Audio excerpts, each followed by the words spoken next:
Hello दोस्तों, स्वागत है आप सभी का शशि चैनल पर। दोस्तों, सावन के महीने में महादेव जी को प्रसन्न करने के लिए आप किस प्रकार से पूजा करें, पाठ करें और जलाभिषेक करें जिससे महादेव जी जल्द प्रसन्न हों। महादेव जी को प्रसन्न करने के लिए सावन के सोमवार व्रत भी किए जाते हैं। अगर आप इस महीने से व्रत उठाती हैं तो आप व्रत करने से पहले संकल्प लें। संकल्प की विधि भी मैं बताऊंगी पूजा करने का। महादेव जी सावन के महीने में अत्यधिक बहुत जल्द प्रसन्न हो जाते हैं। इस महीने में अगर आप कोई भी मनोवांछित फल की प्राप्ति के लिए पूजा अर्चना, जलाभिषेक, रुद्राभिषेक कोई भी चीज़ आप करना चाहते हैं, थोड़े से भी पूजा पाठ में महादेव जी बहुत जल्द प्रसन्न हो जाते हैं। इसी महीने से अगर आप 16 सोमवार उठाना चाहते हैं तो 16 सोमवार भी उठाया जाता है। साल आप सावन का सोमवार रहें। इस बार सावन का सोमवार 4 की जगह 8 पड़ रहे हैं, क्योंकि इसी सावन के ही महीने में अधिक मास, जिसे पुरुषोत्तम मास कहते हैं, वो भी लग रहा है। तो इस बार तो बहुत ही अच्छा संयोग बन रहा है। हर साल एक ही महीने सावन का महीना मिलता है। इस बार पुरुषोत्तम मास लगने की वजह से हम लोगों को 2 महीने मिल रहे हैं। महादेव जी को विधि विधान से पूजा करके इनको प्रसन्न किया जा सकता है। अब आप आइए देखिए भगवान महादेव जी की पूजा किस प्रकार करें। अगर आप व्रत उठा रही हैं सोमवार का तो किस प्रकार संकल्प लें, किस प्रकार आप उनको जलाभिषेक करें। आप मेरी पूजा को देखें। महादेव जी की पूजा में सबसे पहले आप संकल्प लें। संकल्प इस प्रकार लें। संकल्प में दक्षिणा रखें। दक्षिणा दाहिने हाथ में रखें और बाएं हाथ से ढक लें। अब आप अपना नाम बोलें कि हे महादेव, मैं सावन के महीने से आपका व्रत करने का संकल्प लेती हूँ। संकल्प आप जितना भी व्रत करना चाहें उसका नाम बोल करके आप उस व्रत का संकल्प लें। संकल्प लेने के बाद अपना नाम बोलें। नाम बोलने के बाद अपना गोत्र बोलें। गोत्र बोलने के बाद आप जिस ज़िले में रहते हैं उस ज़िले का नाम बोलें। देश का नाम बोलने के बाद महादेव जी के आगे इस तरीके से समर्पित कर दें। दक्षिणा समर्पित करने के बाद अब महादेव जी को जलाभिषेक करें। जलाभिषेक किस प्रकार करें, आप मेरे वीडियो को देखें। पहले हम जल अर्पित करेंगे। महिलाएं जल अर्पित करते समय ओम का प्रयोग नहीं करेंगी, क्योंकि ओम का प्रयोग हमारे शिव पुराण में महिलाओं के लिए वर्जित माना गया है। नमः शिवाय, नमः शिवाय, नमः शिवाय ओम का प्रयोग न करें। नमः शिवाय, नमः शिवाय, श्री शिवाय नमस्तुभ्यम, श्री शिवाय नमस्तुभ्यम इस तरीके से करते हुए जलाभिषेक करें।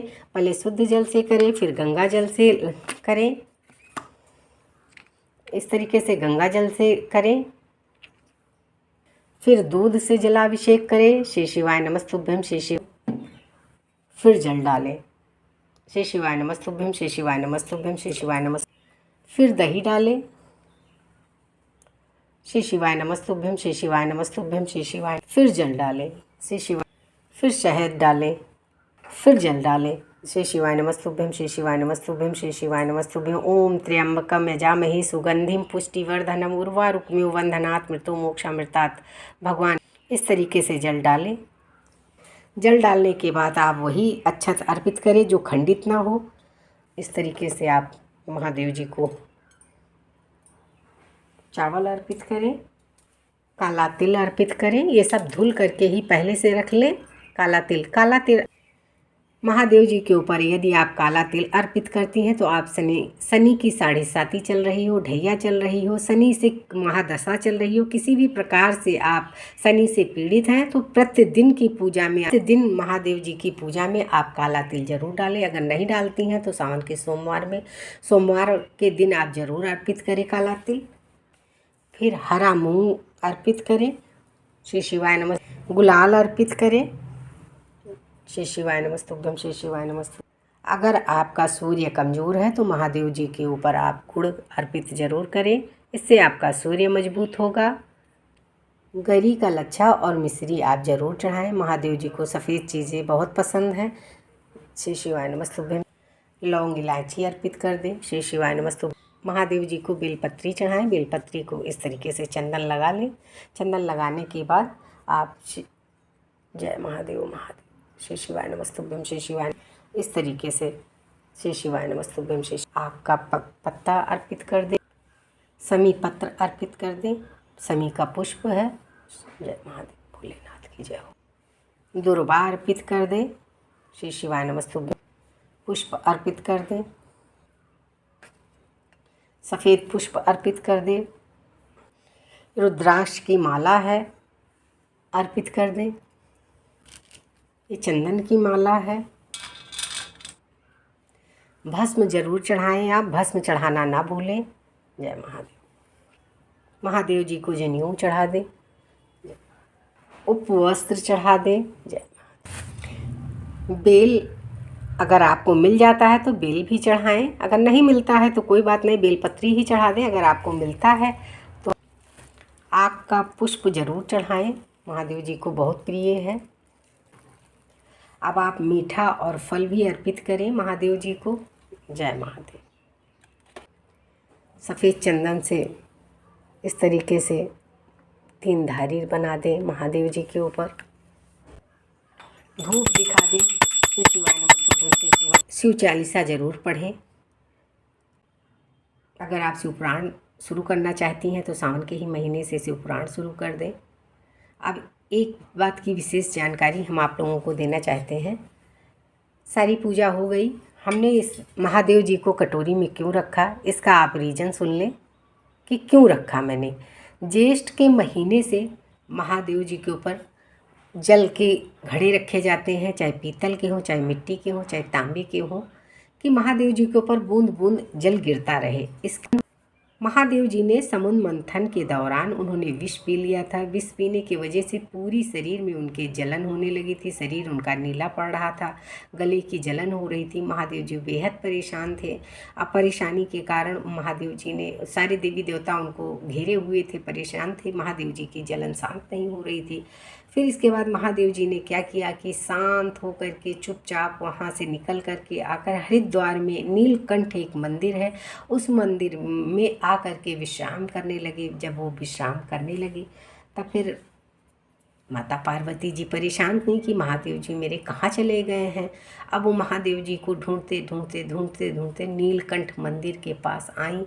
माँ भगवान भोलेनाथ वहाँ पर विश्राम कर रहे थे। शरीर उनकी नीली पड़ती जा रही थी, गले की जलन शांत नहीं हो रही थी। फिर माता पार्वती ने क्या किया कि माता पार्वती जी गंगा जी से जल ला करके भगवान महादेव जी के ऊपर जल डालती रहीं। चारों पहर जल डालती थी उनके शरीर के ऊपर, जिससे उनके शरीर का जलन शांत हो। फिर महादेव जी के जलन धीरे धीरे धीरे धीरे करके शांत हो गया। महादेव जी का विष उतरता गया और जलन भी शांत। माता पार्वती चारों पहर भगवान भोलेनाथ को जल डालती थी कि जिससे उनके शरीर के जलन शांत हो। जब माता पार्वती सुबह दोपहर शाम चारों पहर जल डालती थी, भगवान भोलेनाथ के गले से जलन कम हुई। कम होने के कारण वो महीना सावन का ही था, इसीलिए सावन का महीना खास महीना माना जाता है कि इस महीने में भगवान भोलेनाथ को 4 पहर की पूजा आप करें, जलाभिषेक करें और निरंतर जल में भगवान भोलेनाथ को रखें। क्योंकि जेठ के महीने से ही, तभी से भगवान भोलेनाथ के ऊपर एक घड़ा रखा रहता है कि उस पर पानी गिरता रहता है कि भगवान भोलेनाथ को जलन ना हो, भगवान भोलेनाथ के पूरी शरीर में जलन ना उत्पन्न हो। जलन शांत रखने के लिए ही जेठ के महीने से घड़े रख दिए जाते हैं। तो दोस्तों मैं बताना चाहती हूँ कि हम प्रतिदिन की पूजा में जेठ के महीने से लेकर के भगवान भोलेनाथ को इसीलिए हमने कटोरी में रखा हुआ है। आपने देखा होगा कि हम कटोरी में इसीलिए रखे हैं कि मैं प्रतिदिन भगवान भोलेनाथ की पूजा करती हूँ। पूजा करने के बाद जेठ के महीने से हम भगवान भोलेनाथ को इसमें बिल्कुल से आधा हम भर देते हैं भगवान भोलेनाथ के ऊपर। जब जल सुबह डालते हैं तो इस तरीके से अब आपको हम दिखा रहे हैं। अगर आप अपने घर में भोलेनाथ को रखी हुई हैं तो उनके कुछ शरीर का अंग, कुछ लिंग का अंग भगवान भोलेनाथ के पानी में डूबा रहे, जिससे उनके शरीर का जलन ज़्यादा बढ़े ना, क्योंकि गर्मी का महीना है। भगवान अगर आप घड़ा रख देती हैं, पानी पड़ता है तो कोई बात नहीं है, तो हमने रखा नहीं था। हमारे पास हम कटोरी में रख करके भगवान।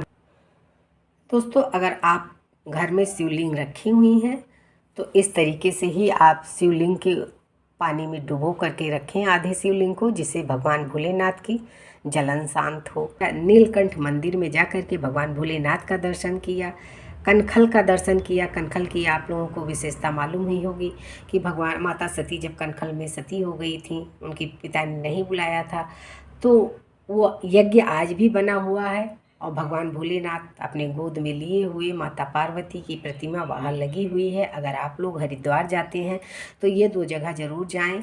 वैसे तो हरिद्वार में बहुत जगह है घूमने के लिए, और माता मनसा देवी का दर्शन करें, चंडी जी का दर्शन करें, लेकिन आप विशेष करके कनखल और नीलकंठ जरूर जाएं। नीलकंठ की ये कहानी है सावन के महीने में, इसीलिए भगवान भोलेनाथ को 4 पहर की जलाभिषेक कराया जाता है। आप रुद्राभिषेक करें, इसमें शिव पुराण पढ़ें, शिव चालीसा करें, बहुत अच्छे से नियम धर्म करते हुए आप सावन का महीना आप हर्षोल्लास से मनाएं दोस्तों।